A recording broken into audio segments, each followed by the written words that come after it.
अल्लाह अल्लाह अल्लाह अल्लाह अल्लाह अल्लाह अल्लाह अल्लाह ज़िक्र ही मिठो आ अल्लाह अल्लाह अल्लाह अल्लाह अल्लाह अल्लाह ज़िक्र ही मिठो आ अल्लाह अल्लाह ज़िक्र इंसान किरी वञन गैरता ऐं दिलनि मां मिटजी वञन मेरता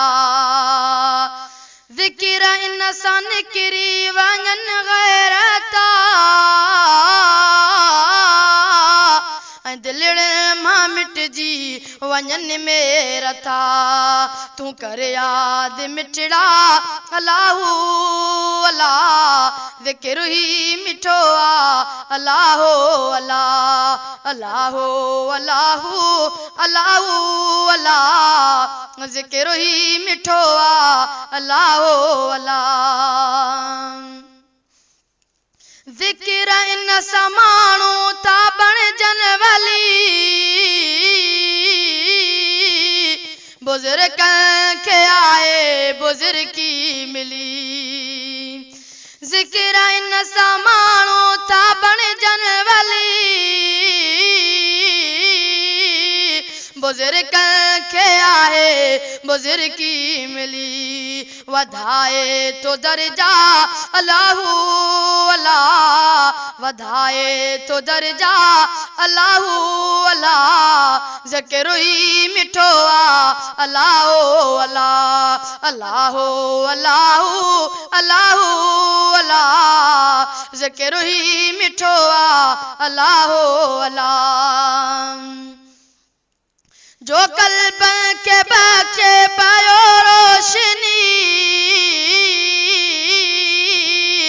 करे तो दिलनि में मिठो रोशनी जो कल्ब के बख्शे पायो रोशनी करे तो दिलनि में मिठो रोशनी तो आणे उजाला अल्लाह अल्लाह तो आणे उजाला अल्लाह अल्लाह ज़िक्र ही मिठो आ अल्लाह अल्लाह अल्लाह अल्लाह अल्लाह अल्लाह ज़िक्र ही मिठो आ अल्लाह अल्लाह पखिन ऐं मछिन जी आ बोलिया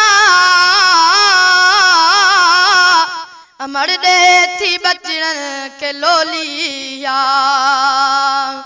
पखिन ऐं मछिन जी आ बोलिया अमर दे थी बचड़न के लोलिया पढ़न था फरिश्ता अल्लाह अल्लाह पढ़न था फरिश्ता अल्लाह अल्लाह ज़िक्र ही मिठो आ अल्लाह अल्लाह अल्लाह अल्लाह अल्लाह अल्लाह ज़िक्र ही मिठो आ अल्लाह अल्लाह ज़िक्र इन सां रब जो मिले प्यार तो ऐं जन्नत जो बणिजे सो हक़दार थो ज़िक्र इन सां रब जो मिले प्यार थो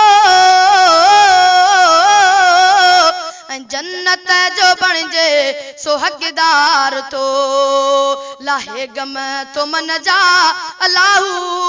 अल्लाह ज़िक्र ही मिठो आ अल्लाह अल्लाह लाहे गम तो मन जा अल्लाह अल्लाह ज़िक्र ही मिठो आ अल्लाह अल्लाह अल्लाह अल्लाह अल्लाह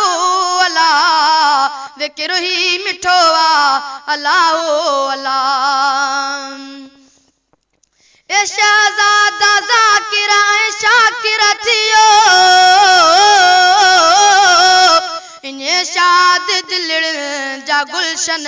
कयो ए शहज़ादा थियो इने शाद दिलड़न जा गुलशन कयो कंदो साओ सुरहा अल्लाहु अल्लाह वे केरो ही मिठो आ अल्लाहो अल्लाह अल्लाहो अल्लाहो अल्लाहो अल्लाह वे केरो ही मिठो आ अल्लाहो अल्लाह अल्लाहो अल्लाहो अल्लाहो अल्लाह वे केरो ही मिठो आ अल्लाहो अल्लाह।